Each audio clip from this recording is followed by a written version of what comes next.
Hello student, আজি তোমালোকৰ কাৰণে লৈ আহিছো ক্লাছ 9 ৰ গাৰ্মেন্ট ডিজাইনিং ইলেক্টিভ সাবজেক্টৰ চেপ্টাৰ 2 ৰ কুৱেশ্যন এনসাৰ সমূহ। চেপ্টাৰটো আছে খা খজলি, নস্কা অকা স্কেল, চক পেন্সিল আৰু নস্কা অকাৰ ধৰণ। ইয়াৰ কুৱেশ্যন 1 2 চোৱা। মই কিতাপত তোমালোকক দেখুৱাই আছো, যাৰ যাৰ কিতাপ নাই তোমালোকে কিতাপখন চাই লোৱা।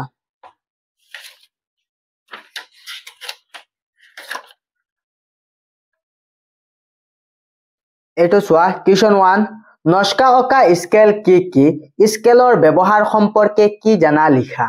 এই এনসাৰটো চোৱা, এটা এনসাৰ শিকিলে বাকিখিনি এটা এনসাৰৰ ভিতৰতেই পৰি যায়। তোমালোকে চাই যোৱা, মই বুজাই দিম, তোমালোকে সম্পূৰ্ণ ভিডিওটো চোৱা আৰু ভিডিওটো ভাল লাগি থাকিলে চেনেলটো সাবস্ক্ৰাইব কৰিবা আৰু ভিডিওটো লাইক কৰি দিবা। এতিয়া এনসাৰটো চোৱা। নস্কা অকা স্কেলসমূহ হ'ল গ্ৰেজুৱেট স্কোয়াৰ, উদান স্কোয়াৰ, লেগ চেপাৰ, টেইলৰ্স, আৰ্ট কভাৰ্ড, ফুট ৰুল, কাট স্কেল আদি। এটা পিছৰখিনি চোৱা। স্কেল ব্যৱহাৰ সম্পৰ্কে তলত আলোচনা কৰা হ'ল। গ্ৰেজুৱেট স্কোয়াৰ, এই স্কেল ডাল প্ৰায় সকলো দৰ্জিয়ে ব্যৱহাৰ কৰে। এইডালৰ দিগৰ এফালে 12 ইঞ্চ থাকে, প্ৰত্যেক ইঞ্চত 4টা কৈ খাজ কটা থাকে। বিপৰীত ফালত 30 সেন্টিমিটাৰত বাগ কৰা থাকে। এতিয়া পিছৰ যেটো স্কেল আছে সেইটো চোৱা। উডেন স্কোয়াৰ, এইডাল স্কেল কাঠেৰে তৈয়াৰ কৰা হয়। এইডালৰ এফালে 24 ইঞ্চ অথবা 60 সেন্টিমিটাৰ থাকে। এই স্কেলডাল 1 ইঞ্চ ৰ বা 2.54 সেন্টিমিটাৰ অন্তৰে চিন দিয়া থাকে। এতিয়া পিছৰটো চোৱা। লেগ চেপাৰ, এইডালৰ দিক 24 ইঞ্চৰ পৰা 30 ইঞ্চ লৈকে থাকে। ইয়াৰ এটা মূৰ সৰু আৰু আনটো মূৰ বেছি বহল। বহল ফালে বাছ থাকে। এই বাছটোৰ ফালে সাধাৰণ গেৰ খোৱা ধৰণৰ ব্যৱহাৰ কৰিব জানিলে এই স্কেলডালৰ বাজেৰে শৰীৰৰ বিভিন্ন আকাৰৰ বাছ পোছাক ৰ নস্কা নিৰ্ভুলভাৱে ব্যৱহাৰ কৰিব পাৰি। এতিয়া পিছৰখিনি চোৱা। পিছৰ পইণ্টটো আছে টেইলৰ আৰ্ট কভাৰ। এই স্কেলডাল ত্ৰিভুজ আকৃতিৰ। ইংৰাজী এল আখৰটোৰ ওপৰত এটা নিৰ্দিষ্ট আখৰত বাছ দিয়া থাকে। এইডাল কাঠ তথা হাতী দাঁতেৰে তৈয়াৰ কৰা হয়। পিছৰ পইণ্টটো চোৱা। 5 নম্বৰ ফুট ৰোল। এই ৰোল মাৰিডাল কাঠ বা প্লাষ্টিকেৰে তৈয়াৰী। এই স্কেলডাল ইঞ্চ আৰু সেন্টিমিটাৰত বাগ কৰা থাকে। পিছৰ পইণ্টটো চোৱা। Card scale. এই কাৰ্ড স্কেলডালত ইংৰাজী আখৰ ABCDEFGH নাম্বাৰ থাকে।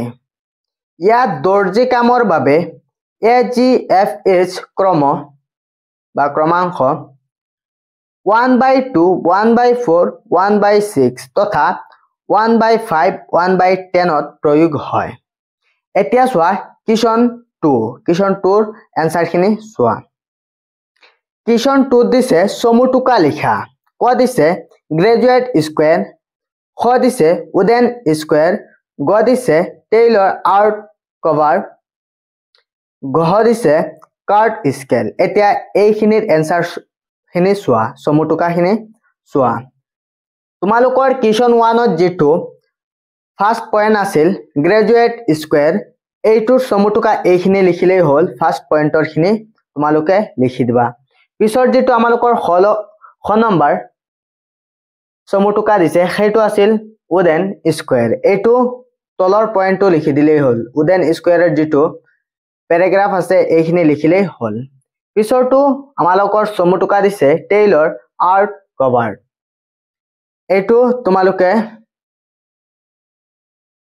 ইয়াৰ পৰা লিখি লবা যেটো 4 নম্বৰ পয়েন্ট আছে ইয়াৰ পৰা তোমালোকে এই চমুটুকাখিনি লিখি লবা মুঠতে তোমালোকে এটা ফাৰ্স্ট কোৱেশ্চন শিকিলেই তোমালোকৰ কোৱেশ্চন 1 2 পুৰা কমপ্লিট হৈ যায় এতিয়া পিছৰ যেটো ঘ নম্বৰ আমালোকৰ চমুটুকা দিছে এইটো দিছে কাৰ্ড স্কেল এইটো তোমালোকৰ তলৰ যেটো পয়েন্ট আছে কাৰ্ড স্কেলৰ যেটো প্যাৰাগ্ৰাফ আছে এইখিনি লিখিলেই চমুটুকাখিনি পুৰা ফুললি কমপ্লিট হৈ যাব এতিয়া তোমালোকৰ 3 নম্বৰ কি কোৱেশ্চন দিছে সোৱা 3 নম্বৰ কোৱেশ্চন দিছে আমালোকৰ টেইলৰ শক কি ইয়াৰ ব্যৱহাৰ সম্পৰ্কে কি জানা লিখা এতিয়া আমালোকে এটো কিতাবতে আছে তোমালোকে সোৱা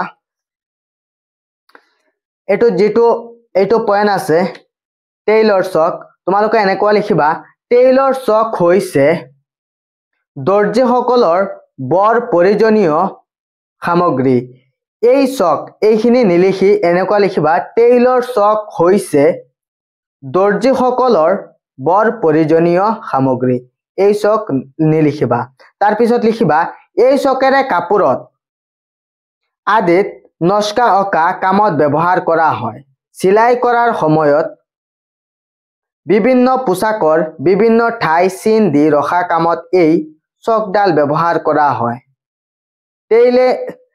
টেইলাৰিং ৰ মুদ্ৰণ লিখন কামত এই চকডাল ব্যৱহাৰ কৰা হয় এইখিনি লিখিবা ফাৰ্স্টৰ যেটো টেইলৰ চক কি এইখিনি লিখিবা পিছত প্যাৰাগ্ৰাফ চেঞ্জ কৰি তোমালোকে ইয়াৰ পৰা লিখিবা এই চকডাল বিভিন্ন ৰঙৰ পোৱা যায় কাপোৰৰ বিপৰীত ৰঙৰ টেইলৰ চক সাধাৰণতে ব্যৱহাৰ কৰা হয় যাতে চিন সহজতে চকুত পৰে কাপোৰ ফলটা ফালেহে টেইলৰ চক ব্যৱহাৰ কৰিব লাগে কাৰণ পোছাক দুই নিদিয়া পৰ্যন্ত চকৰ ৰং সম্পূৰ্ণ ৰকমে উঠি না যায় এইখিনি লিখি পিছত আকৌ প্যাৰাগ্ৰাফ চেঞ্জ কৰিবা তোমালোকৰ 5 মাৰ্কৰ বা 6 মাৰ্কৰ কোৱেশ্চনটো আহে ইম্পৰ্টেন্ট পিছৰ প্যাৰাগ্ৰাফ ইয়াৰ পৰা পৃষ্ঠা হেইপিনে আছে আৰু অলপ লিখিব লাগিব এই চকডাল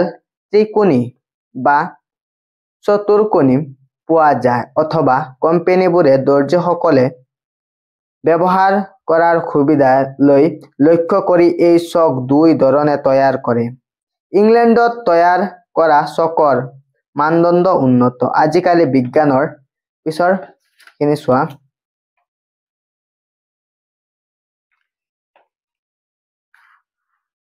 ইয়াৰ পৰা তোমালোকে লিখিবা যুগত ভাৰতবৰ্ষ যেহেতু কোনো দিশতে পিছ পৰি থকা নাই সেয়েহে ভাৰত ভূমিত তৈয়াৰ কৰা চকু কোনো ক্ষেত্ৰতো নিম্নমানৰ নহয় ভাৰতত তৈয়াৰ কৰা ফুল মাৰ্কৰ চক উন্নত মানদণ্ডৰ এইখিনিলৈকে লিখিবা তোমালোকৰ হৈ যাব 5 মাৰ্কৰ কোৱেশ্চনৰ এনসাৰটো পিছৰ কোৱেশ্চন যেটো দিছে নস্কা অকা সময়ত স্কেল আৰু চক পেন্সিল কেনেকৈ ব্যৱহাৰ কৰিব লাগে এটো তোমালোকে কিতাবতে আছে তোমালোকে নিজে লিখিবা আৰু যদি এনসাৰটো লাগে তোমালোকে কমেন্ট কৰিবা মই এনসাৰটো নেক্সট ভিডিঅ'ত তোমালোকক দি দিম